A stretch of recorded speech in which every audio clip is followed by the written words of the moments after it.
आज 17 जून 2025 रोजी नागपूरमध्ये घडलेली एक अत्यंत गंभीर आणि महत्त्वाची घटना। इंडिगो विमानाची आपत्कालीन लँडिंग। ही घटना का घडली, काय काळजी घेतली गेली आणि पुढे काय कारवाई झाली, हे बाबा मी अनुराग नंदकिशोर शिंदे। तर चला जाणून घेऊया या घटनेबद्दल संपूर्ण माहिती। इंडिगोचे फ्लाइट नंबर 6E2706 हे विमान मस्कत ओमान येथून दिल्लीकडे जात होते।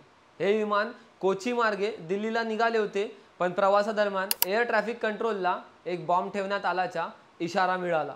विमानात बॉम्ब नसल्याची धमकी मिळताच वैमानिकांनी लगेच निर्णय घेतला आणि विमानाला नजीकच्या नागपूर विमानतळावर आपत्कालीन लँडिंग करण्याचे ठरवले। विमानाने सकाळी नागपूरच्या डॉक्टर बाबासाहेब आंबेडकर आंतरराष्ट्रीय विमानतळावर यशस्वी लँडिंग केली। विमानात सुमारे 170 प्रवासी होते व सर्व प्रवाशांना सावधगिरीने विमानातून खाली उतरवण्यात आले। कोणतीही जखम किंवा मोठी हानी झालेली नाही। विमानाच्या लँडिंग नंतर लगेचच बॉम्ब शोध पथक, CISF आणि स्थानिक पोलीस यंत्रणा घटनास्थळी दाखल झाल्या।